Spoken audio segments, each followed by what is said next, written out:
एक कोई मलेशिया में एक साहब बैठे हुए हैं, नाम नहीं लेता मैं, उन्होंने एक वीडियो डाल दिए। अब आरएसएस वाले बोल रहे, उन्होंने बोले तो तुम नहीं बोलते। मेरे सामने बोले कोई पार्लियामेंट में मीटिंग में था, आप नहीं बोले, उन्होंने बोले मलेशिया से। मैं क्या बोलूं? बोले आप नहीं बोलेंगे। अरे मैं क्या बोलूं? बोलो, जो मलेशिया में बैठा हुआ है तुम उससे पूछो, जो भारत में बैठकर तुम्हारे नाक में दम कर रहा तुम्हारे सामने खड़ा है उससे पूछो। नहीं, उन्होंने मलेशिया में बोले तो मैं क्या बोला? बोला मलेशिया के प्राइम मिनिस्टर अनवर इब्राहिम आए थे भारत को थोड़े दिन पहले मलेशिया के प्राइम मिनिस्टर अनवर इब्राहिम आए थे। मोदी कैसा मिले? लग जा गले। उनको बोलना था कान में, उसको जरा भिजा दो है इंडिया को, उसको नहीं बोले। अच्छा, अनवर इब्राहिम भी बड़े चालाक हैं, उनको गाना गाओ बोले तो अनवर इब्राहिम जो है दिल्ली में गाना क्या गाए? दोस्त दोस्त ना रहा, प्यार प्यार ना रहा। मैं बोला ओफो, कहीं पे निगाहें कहीं पे निशाना अनवर इब्राहिम। अच्छा, फिर असदुद्दीन ओवैसी बांग्लादेश में जो हो रहा नहीं बोल रहे। अरे भाई, बांग्लादेश में जो हुआ आप भी तो जिम्मेदार है मोदी। आप शेख हसीना को ऐसा कर लिए कि बांग्लादेश को भूल गए, शेख हसीना को याद कर लिए। मुल्क में ताल्लुकात जो है भारत और बांग्लादेश में होते, मगर मोदी क्या करते? फॉरेन पॉलिसी अपनी जात पे करते, अपनी इंडिविजुअलिटी पर्सनालिटी पे करते। ने असदुद्दीन ओवैसी क्यों बोले? उसको क्यों बुलाया यहां पर? क्यों बुलाया उसको? मैं बोला गलत क्या बोला मैं? उसको नहीं बुलाना था यहां पर, क्यों बुलाया आप? हम बांग्लादेश हमारा पड़ोसी है, वहां पर पाकिस्तान अगर अपने कदम जमाएगा तो पाकिस्तान टेररिज्म करेगा भारत में। हमको तो बांग्लादेशियों का साथ देना था, शेख हसीना का क्यों दिए? ठीक है, दोस्त है, हम दोस्ती निभाए, बस है, हो गया। आपको मालूम, हैदराबाद में पूरे इंडिया में अगर पहला सुसाइड बॉम्बिंग कहां पे हुई मालूम आपको? हैदराबाद में हुई थी, टास्क फोर्स ऑफिस। आपको याद नहीं होगा कौन आया था? बांग्लादेश से आया था। मैं वो सामने रख के बोला, दीवाने तुम्हारी नजरें सोच भी नहीं सकती मैं जो बोल रहा हूं। तुम बांग्लादेश से दोस्ती करो, रोको पाकिस्तान को वहां पर अपने कदम जमाने से। मगर नहीं, मोदी नहीं, Sheikh Hasina no no no no. अरे भाई, आपको उनसे इतनी मोहब्बत है, बोल लो, खत्म करो, पर बांग्लादेश को दोस्ती करो। नहीं, शेख हसीना यहां बैठे हुए हो ना, वहां बैठ के हमारे को बोल रहे। अच्छा, फिर ये मेरे को गालियां दे रहे सोशल मीडिया पे, ओवैसी ऐसा बोला, ओवैसी ऐसा बोला। आज मैं बोल रहा हूं, सुनो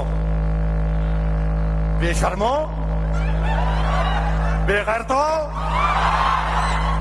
झूठ बोलने वालों। अब बांग्लादेश से क्रिकेट खेल रहे तो बांग्लादेश के हिंदू याद नहीं आ रहे तुम्हारे को? हाँ? तुम्हारे मुंह में जबान है, मेरे पास बहुत बड़ी जबान है। बांग्लादेश से खेल रहे चेन्नई में, टिक टिक टिक टिक। माशाल्लाह, सिराज भी 2 खोल दिया, बुमराह भी कर दी। मगर बांग्लादेश से क्रिकेट मैच खेल सकते और ओवैसी से पूछते, ओवैसी बांग्लादेश के हिंदुओं पे जुल्म हो रहा, तुम क्यों कुछ नहीं बोल रहे? तुम क्रिकेट मैच खेलेंगे यहां पे और दूल्हे भाई से पूछेंगे क्या बोलना? अरे तुम क्रिकेट भी नहीं खेलना था। नहीं, पैसे मिलते ना भाई, अम्मा 100 करोड़ को देना हम लोग। हाँ, मगर बांग्लादेश, मैंने मजम्मत की बांग्लादेश के हिंदुओं पे जो जुल्म हुआ, मैं कंडेम किया उसको। बांग्लादेश के हिंदुओं पर कोई जुल्म नहीं होना चाहिए, कोई जुल्म होना नहीं चाहिए। बांग्लादेश के हिंदुओं को अपने मजहब पे चलना चाहिए और हम उम्मीद करते हैं कि बांग्लादेश की सरकार वहां के हिंदुओं की हिफाजत करेगी। मगर नरेंद्र मोदी से पूछना चाह रही है, आपके दुम छल्ले जो ओवैसी ओवैसी ओवैसी क्या डीजे लगा के नाचते का मेरा नाम लेके तुम लोग क्या तो भी है? मेरे भाई, ये नरेंद्र मोदी की पॉलिसी। अब ये वक्फ बिल में एक रंग बिरंगे जोकरा भी पैदा हो गए। नहीं नहीं नहीं, मोदी जी बहुत अच्छा काम कर रहे हैं। ऐसा कर रहे हैं, नहीं दरगाह बोर्ड बनना चाहिए। अच्छा दरगाह बोर्ड बनना चाहिए, दरगाह बोर्ड की स्पेलिंग नहीं बोल सकते, दरगाह बोर्ड बनना चाहिए। और क्या बोलते हैं, एक साहब बोल रहे मैं सुल्तान हिंद मोइनुद्दीन चिश्ती रहमतुल्लाह अलैह ख्वाजा अजमेरी सुल्तान हिंद का जानशीन हूं। इतना झूठ बोलते, अरे पापियों जुल्म है तुम्हारा, तुम गरीब नवाज के जानशीन हो। अरे तुम्हारे से बड़ा झूठा नहीं है, ख्वाजा गरीब नवाज सुल्तान हिंद का जानशीन कोई है तो कुतुबुद्दीन बख्तियार काकी है, तुम नहीं हो। तुम खाली वहां पर एक नॉमिनल हेड हो। कुतुबुद्दीन बख्तियार काकी रहमतुल्लाह अलैह का कोई जानशीन है तो बाबा फरीद है। बाबा फरीद का अगर कोई जानशीन है तो कलियर का मेरा साबिर पिया है और मेरे महबूब इलाही निजामुद्दीन औलिया है, तुम नहीं हो। निजामुद्दीन औलिया का कोई अगर जानशीन है तो नसीरुद्दीन चिराग दहली है, तुम नहीं हो। नसीरुद्दीन चिराग दहली का कोई जानशीन है तो बंदा नवाज गेसू दराज है। अरे पापियों, तुम जानशीनी की बात करते हो, तुम हिम्मत कैसा करे बोलने के लिए जानशीन है। अरे मैं सियासी तौर पर कह रहा हूं, असदुद्दीन ओवैसी जैसे 100 भी आ जाए तो मैं सालार का जानशीन नहीं हो सकता। मैं मेरे जैसे 1000 आ जाए तब भी मैं फखरे मिल्लत का जानशीन नहीं हो सकता। मैं जिसने उस औलिया अल्लाह की इज्जत की, उनके खादिम बनकर, तो दुनिया ने उनका नाम और निशान रोशन कर दिया। कचौचे शरीफ के दरगाह है, वहां के आस्थाने से जो खादिम है मखदूम अशरफ समनानी, उन्होंने खादिम बनकर रूहानी फैज हासिल किया तो दुनिया ने उनको मदनी मियां और हाशमी मियां बना दिया। जिसने कुर्बानियां दी, अगर कोई बोलेगा कि मैं गौसे आजम का जानशीन हूं, अभी आसमान को देख रहा है तू जमीन पे भी नहीं रह सकता, जानशीन है। तबीयत को बना लिया तुम लोग, जानशीन है। अरे ये वो लोग हैं, सलीम चिश्ती रहमतुल्लाह अलैह के सामने बादशाह अकबर आकर झुक गया, हाथ बांधकर खड़े हो गया और कहा कि दुआ करिए। अकबर का महल बर्बाद हो गया, अकबर के महलात वीरान खंडेर में तब्दील हो गए, मगर सलीम चिश्ती का आस्थाना आज भी आबाद है, कल भी आबाद रहेगा।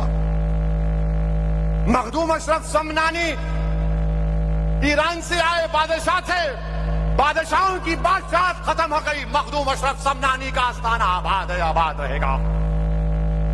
हजरत यूसुफैन है, औरंगजेब की फौज खत्म हो गई, औरंगजेब खत्म हो गया, मगर आस्थाने यूसुफैन आबाद है। मुराद शाह धोती रहमतुल्लाह अलैह, मुगलों की फौज गई, वो खत्म हो गए, मुराद शाह धोती का आस्थाना आबाद है। मुगलों की फौज जा रही थी, बुरहाने शाह साहब किबला खड़े थे, उनका आस्थाना आबाद है, बादशाहों की बादशाहत खत्म हो गई।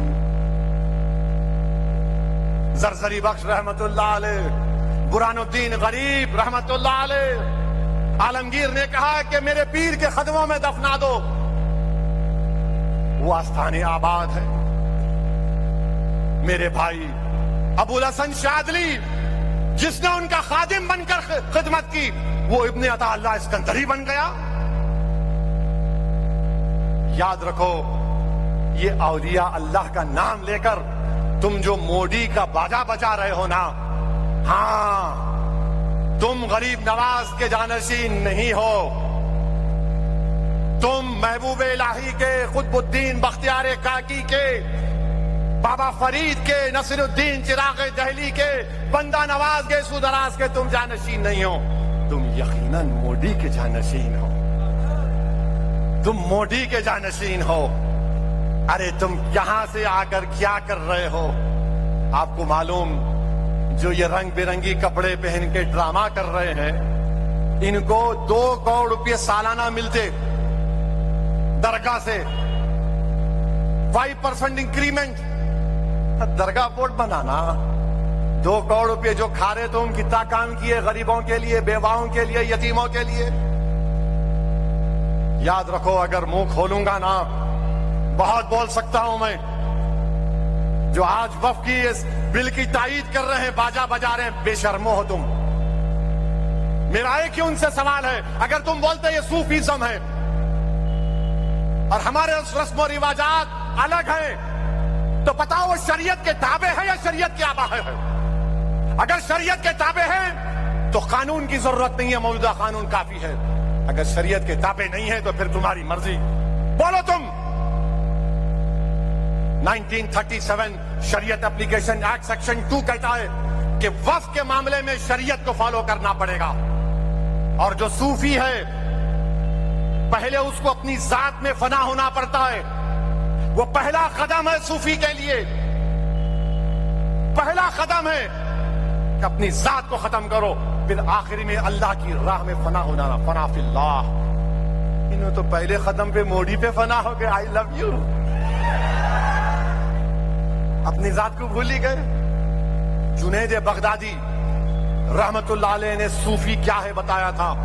जुनैद बगदादी ने कहा कि सूफी वो है जो दुनिया में मर गया और अल्लाह के लिए जिंदा है। जो दुनिया में मर गया, अल्लाह के लिए जिंदा है। इन वरने मैं दुनिया में जिंदा हूं मोदी जी के लिए। हाय तेरी मोहब्बत।